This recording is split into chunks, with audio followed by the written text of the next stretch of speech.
Bonjour à tous. Aujourd'hui, nous allons parler d'une maladie qui peut sérieusement affecter nos chiens, la pyroplasmose. C'est une affection grave. Le chien peut en mourir si on ne réagit pas dans les 48 heures suivant les premiers symptômes. C'est très très rapide. Elle est transmise par les tiques et peut toucher n'importe quel chien. Si auparavant les tiques étaient plus présents à partir du printemps en France, cela n'est plus le cas. Cela peut arriver même en hiver désormais. Pour ma part, c'est en février que ma chienne Maya a été contaminée. La pyroplasmose est très fréquente en France. Il est vraiment essentiel de connaître cette maladie et évidemment d'en reconnaître les symptômes.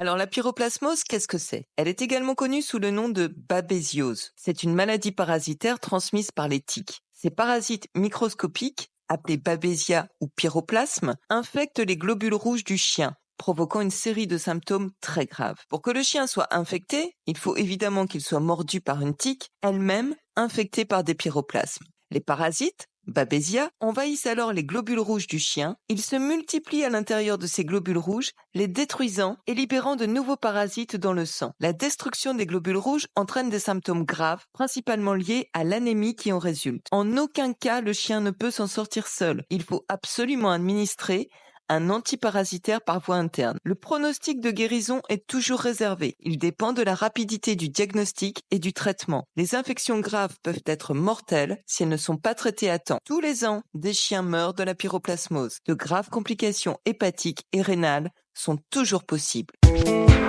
Alors, un petit rappel, pour ceux qui l'ignoreraient, les tiques sont des acariens de grande taille. Elles ont un corps aplati et ovale, généralement de couleur brunâtre. Leur taille peut varier de quelques millimètres à 1 centimètre selon l'espèce et leur stade de développement. Les tiques se trouvent principalement dans les zones boisées, les prairies et les espaces avec de la végétation dense. Elles aiment les environnements humides et se tiennent souvent sur les herbes hautes et les buissons en attendant de s'accrocher à un hôte. Il existe de nombreuses espèces de tiques. Les plus connues sont les ixodes, Ricinus, souvent appelée tique du mouton. Elle est répandue en Europe et peut transmettre la maladie de Lyme. Dermacentor variabilis, connue sous le nom de tique américaine du chien. Elle est présente essentiellement en Amérique du Nord et peut transmettre la fièvre pourprée des montagnes rocheuses. Et puis Rhipicephalus sanguineus, aussi appelée tique brune du chien. Elle est cosmopolite et peut transmettre la babésiose canine ou pyroplasmose. Vous me direz dans les commentaires si vous voulez que je fasse une vidéo documentée sur les tiques qui peuvent par ailleurs transmettre bien d'autres maladies aux chiens comme à l'homme d'ailleurs.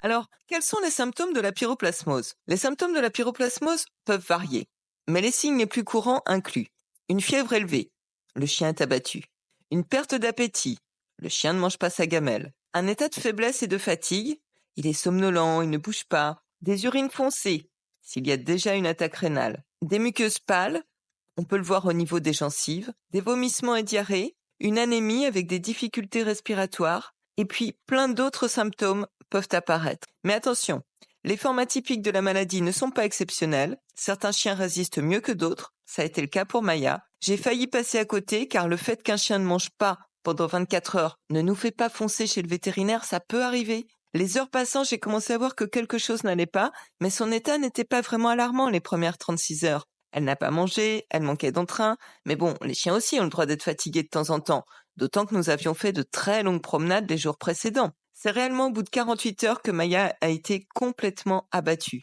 et que je suis devenue très inquiète car il était 18h30 et il fallait attendre le lendemain pour que le vétérinaire la voie. La nuit a été très longue, je l'avoue.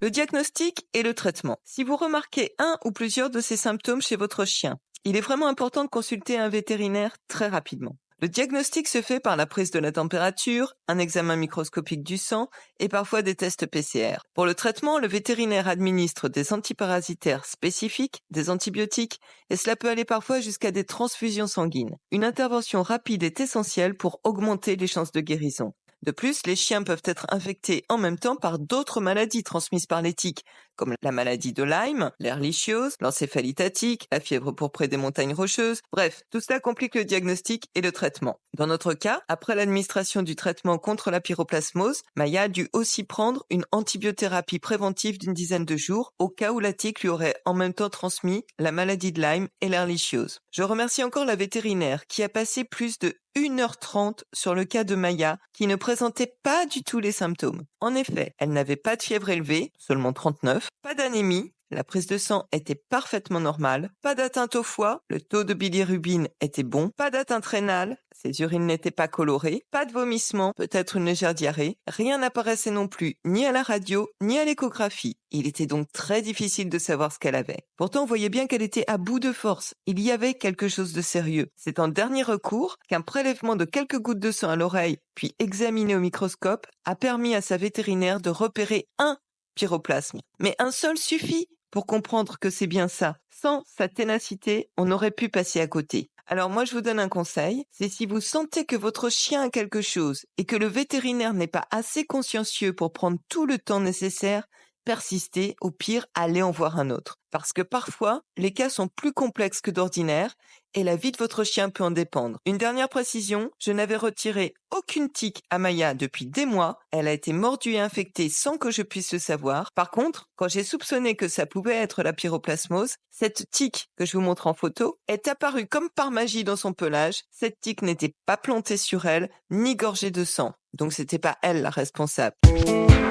Alors, qu'est-ce qu'on peut faire contre la pyroplasmose? La meilleure façon de protéger votre chien contre la pyroplasmose est la prévention. Il est absolument nécessaire d'utiliser des produits anti-tiques régulièrement et pas seulement au cours des mois de printemps et d'été. Désormais, les tiques sont présentes toute l'année. Même dans votre jardin, il peut y en avoir. Il existe de nombreux produits. Vous pouvez voir avec votre vétérinaire ce qui convient le mieux à votre chien, suivant son mode de vie, son âge et son état de santé. Il faut examiner votre chien après chaque promenade, particulièrement en forêt. Mais évidemment, cela dépend aussi du pelage du chien. Sur certains chiens, il est facile de voir les tiques. Pour d'autres, à la fourrure très épaisse et foncée, c'est bien plus compliqué. De plus, les tiques circulent parfois dans notre environnement avant de s'accrocher, plusieurs heures ou jours après la promenade. On dit aussi parfois d'éviter les zones infestées de tiques. Mais je ne vois pas très bien en quoi ça consiste. Les tiques sont de plus en plus résistantes à tous les produits et il y en a vraiment partout. Donc je ne vois aucun moyen d'éviter les zones où il y aurait des tiques.